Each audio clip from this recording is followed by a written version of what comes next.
Hi guys, welcome to the first episode of Everything PR with Lily Grace. This week we'll be exploring the role of emotion, storytelling and visual communications in PR, and we'll be joined by two guests who are at different points in their comms career. So thank you for joining us once again.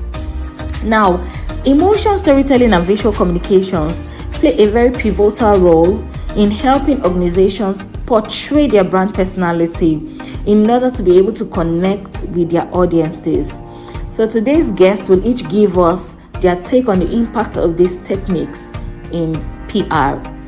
Our first guest is Taylor Clayton. Taylor is a CIPR accredited practitioner with agency experience across health and pharma, consumer agencies and B2B. She's a lecturer and a storyteller, one of my favorite lecturers. She'll be giving an insight from an agency perspective. While our second guest is Chris Okunua. Chris is a seasoned communications expert and a journalist. He has practiced public relations and sport journalism for the past 5 years. He'll give us his perspective from a business point of view. Now let's get on with it. My first question is, as a PR enthusiast who is also a storyteller, why does storytelling work and why is it important for brands to tell their story? Okay, so why does storytelling work? Well, firstly, if you think about those cave drawings that can be traced back to ancient human beings, they show that we've always leveraged the power of storytelling. And I think it's because it taps into something universal about the human existence. So my dad's from the Caribbean and there's such a rich oral tradition there. And so I grew up hearing moral tales as bedtime stories, and they absolutely terrified me into behaving. But then I kind of channeled that in my experiences of being a teacher, and I know that storytelling was a really useful tool in which to get my students on board and to understand the motivations behind certain behaviours they had to exhibit and tasks they had to complete. So it was all about, having that explanation to them rather than just those instructions. And so that, that combination that storytelling uses of data and emotional and, persuasive and thinking about behaviors, for example, like wrapping all that in a narrative that encourages to feel something has massive power, and there's a great power in also feeling part of something, and I think that's where it comes in with storytelling. That's very powerful. Next question is, we see where PR is going to right now and how everything is digitalized away from the usual traditional kind of PR. Do you think storytelling will still fit into the picture?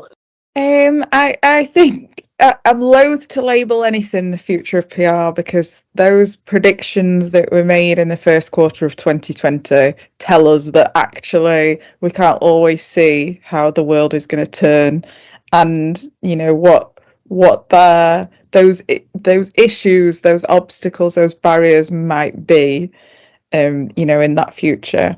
But I do think that digital channels have the ability to reach and segment massive audiences.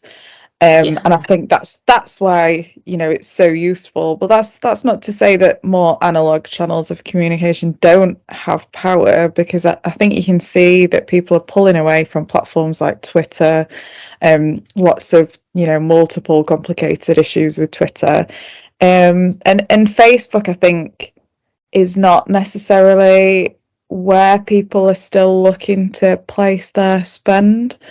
And then I think when you think about things like the shared cultural significance of the John Lewis Christmas adverts too, they started off life as TV advertising, and obviously we've got streaming channels that are then where the majority of people are moving from TV into those kind of streaming channels. And I think, as ever, it's all about going to where your publics are. Like, who is it that you want to reach, knowing very specifically who they are and where they are, and then going to them with your storytelling. Thank you so much. Do you think that, because I believe that a part of the storytelling is visual communications, because people need to see, in terms of the kind of color a brand uses, or the kind of language. Do you think that there are many talents who are like interested in visual communications? As of right now, I feel like there is not so much, people are not really embracing that part, of PR. What are your thoughts on that, visual communications in PR? I think that a lot of brands are using that visual alongside their narrative storytelling. You only have to look at brands like, that world that IKEA has built. Like, that is very strong visually. And you can see that kind of permeating onto all the different channels of communication that they use with those, how they integrate their campaigns. I think we are more and more recognizing the power of that visual storytelling, and I think, to some extent we've always understood the power of those visuals and the colors, and their connotations, and you can see that from things like the COVID communication that the government used, and the specific colours, primary colours that they chose, and I think also, brands have colours that we automatically recognise as having an affinity with them.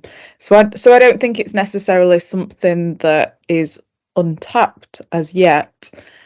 But I think that, as PR professionals, we probably default to the words straight away because we know how powerful they can be.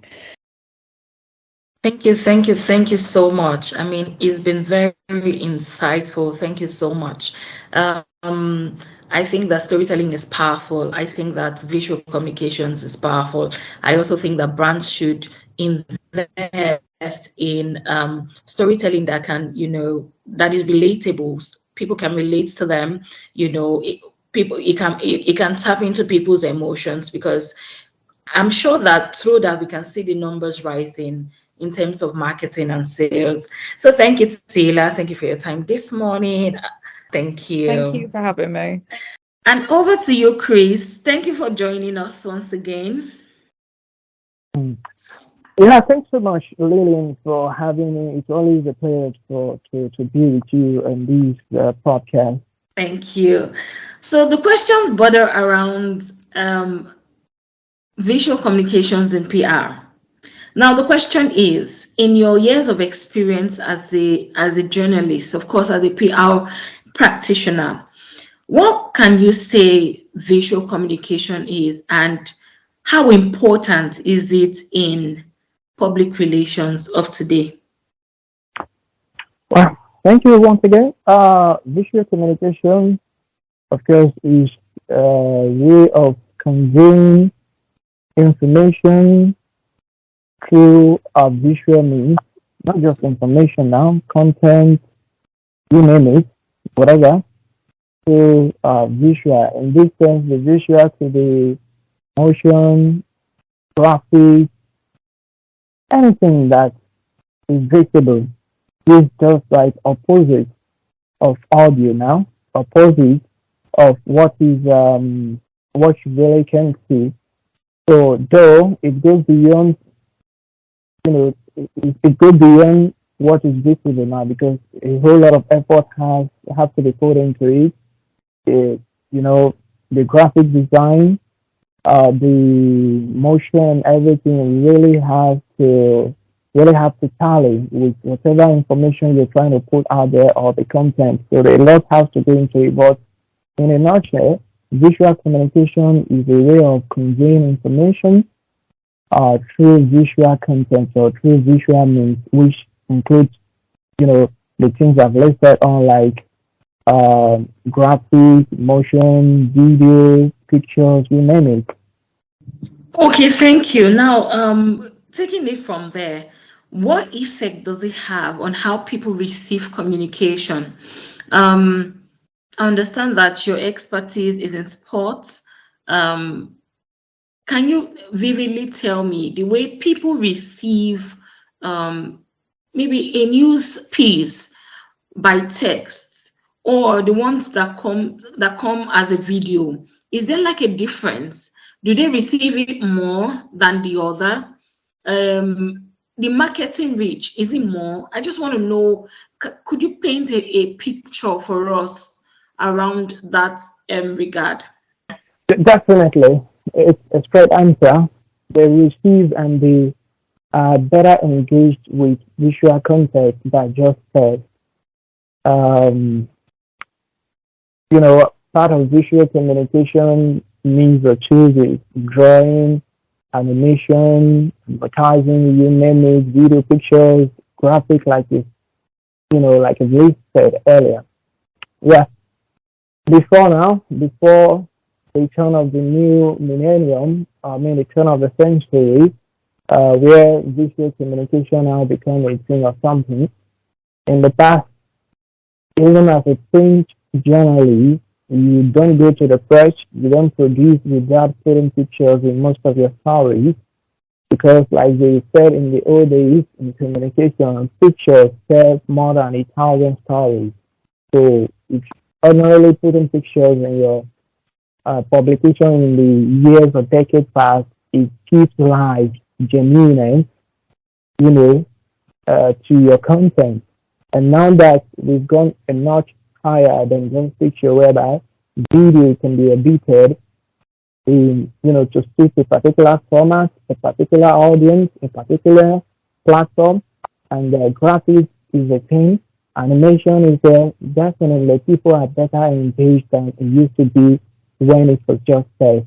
So definitely, when you have the visual content as part of your publication, as part of your information, you expect that it definitely engage the reader, the audience, the more. So that's awesome.